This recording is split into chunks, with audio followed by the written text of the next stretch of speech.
Good evening. This is Senior Citizens Forum, and I'm your host, Al Streiff.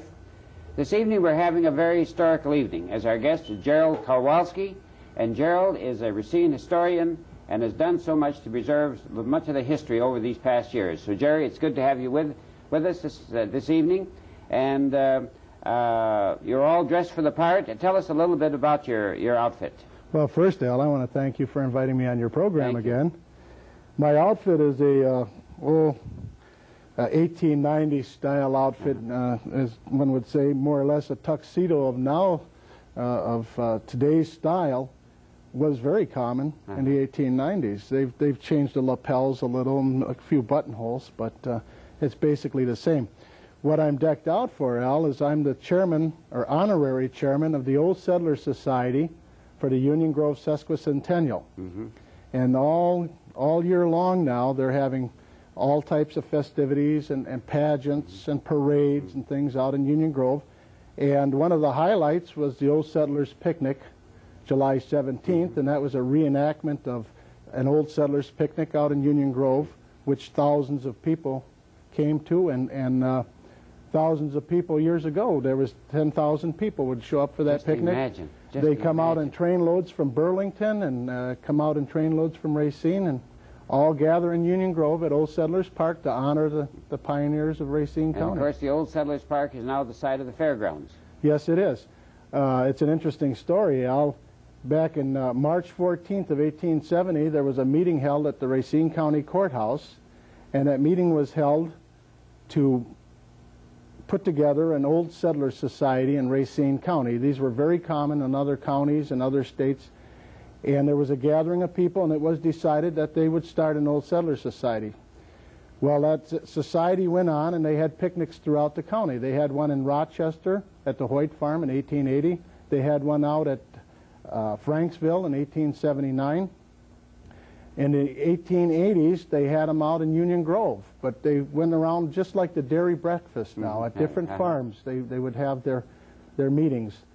Finally, in 1902, they bought Old Settlers Park, 12 acres of property out there on Highway 11, and from that point on, they had regular picnics every year in June at Old Settlers Park, and they would have a historical display, and all the old-timers would gather. They had big gold badges that they wore, signifying the Old Settlers Society. Well, this continued until 1934, and in 1934, most of the pioneers were gone. And their children were continuing on, but there just wasn't the pizzazz of the early years without the pioneers there to honor. So it was drifting out, drifting out, drifting out. In 1934, the Old Settlers Society gave that park to Racine County to be named Old Settlers Park, and from that point on, it's been owned by Racine County and used by the people. Now, in 1923, they made a deal to use the park for the county fair, and it's been used for a county fair ever since. In fact, the county fair is coming up on July 27th and through the 31st. And we're going to have sesquicentennial celebration is going to be going on all through that period too. The county fair. There's going to be, can I read through this? Sure, of course. And pardon me because I have these spectacles. They're just magnifiers, and we'll talk about them too. Okay, August 13th and 14th, there will be a heritage encampment at Old Settlers Park, which the Revolutionary soldiers will all be camped out and in dress. August 19th and 20th, the Town and Country Days. Again, there'll be people walking around with top hats and tuxedos and all the different things. On Saturday, September 17th, is the Sesquicentennial Pageant, and this will be at Old Settlers Park again. And if you can recall, Al, years ago when they had the pageants, yes, this will be identical to that. The people who are setting it up, it's going to be just like you're going back in time, back in 1930 or 1920.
continuing our program with Gerald Karwowski.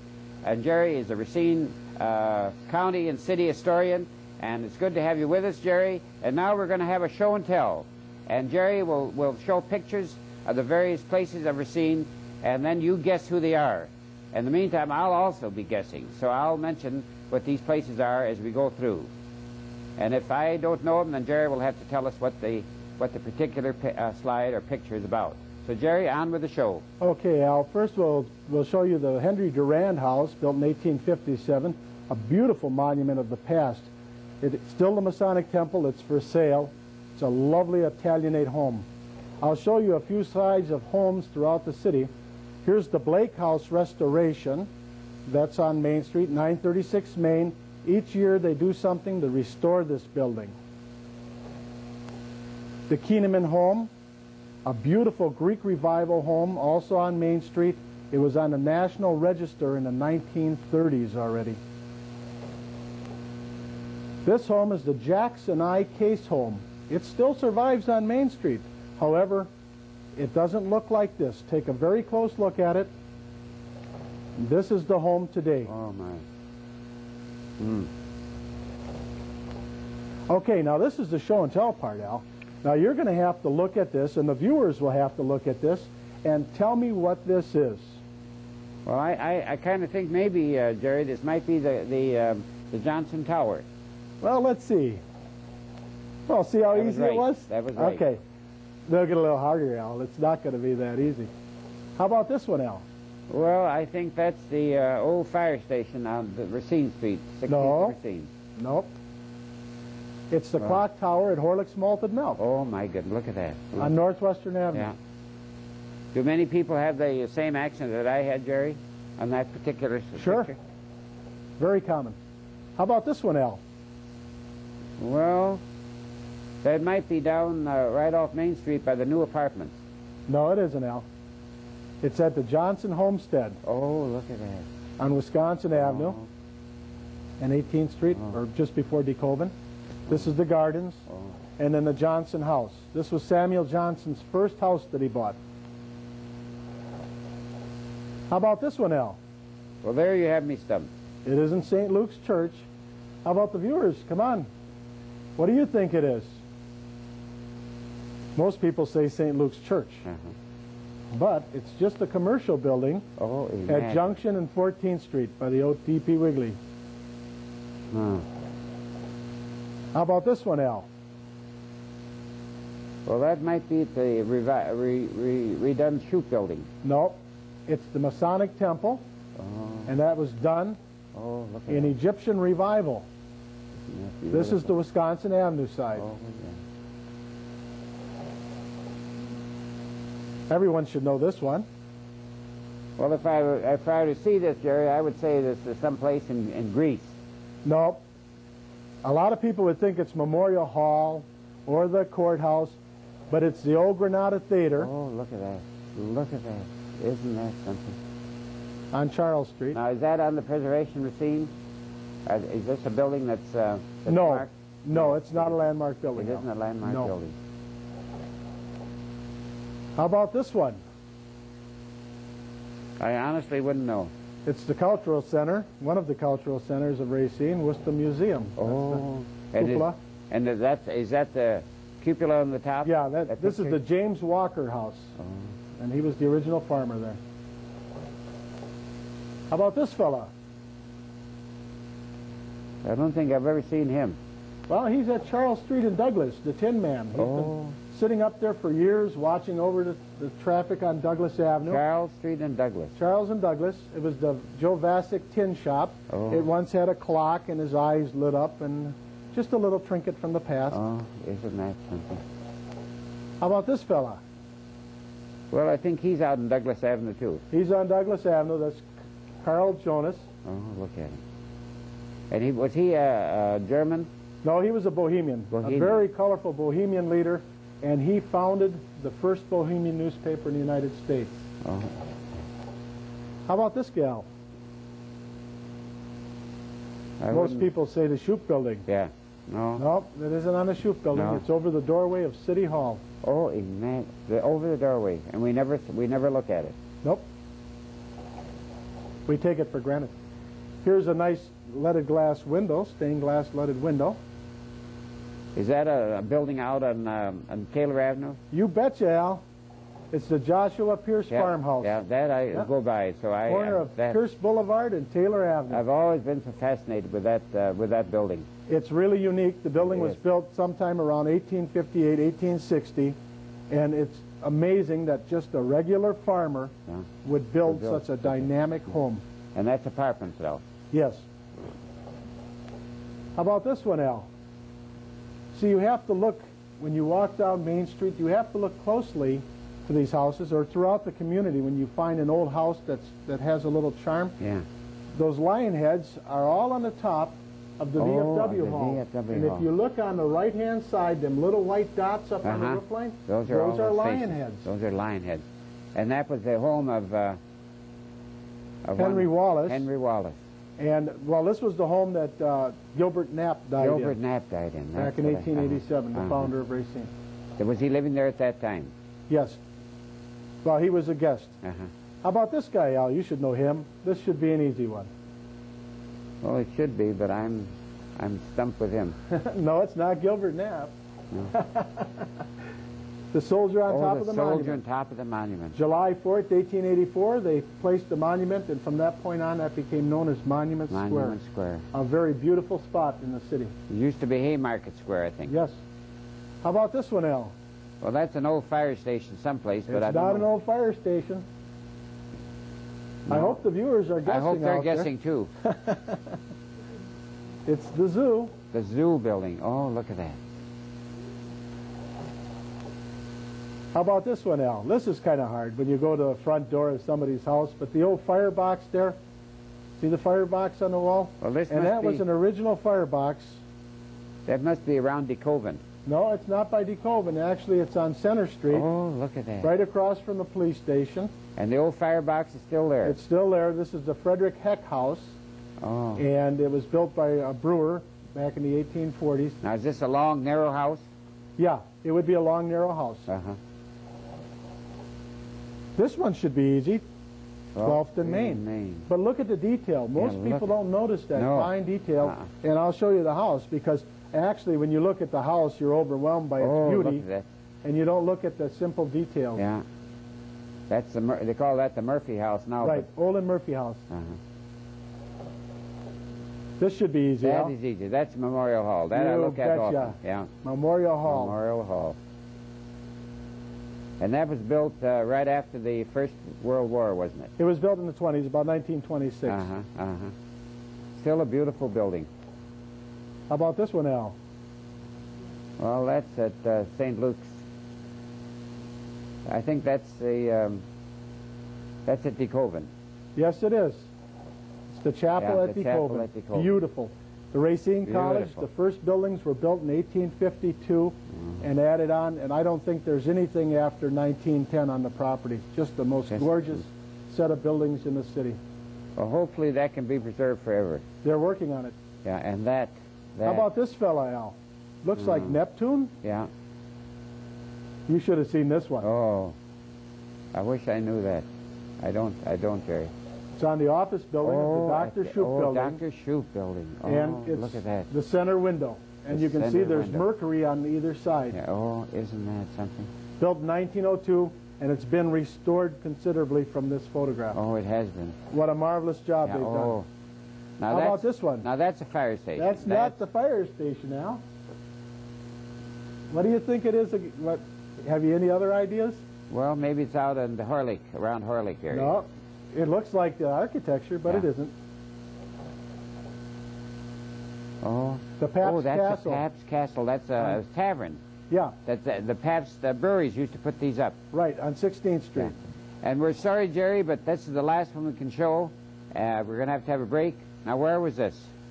This is on top of the Danish Brotherhood Hall. Oh, look at that. And that has just been put up for sale or sold, hasn't it? It's been sold. They're using it as a church facility now. And they've left. So, Jerry, again, we're going to be right back with some more interesting comments by Gerald Karwowski, the Racine historian.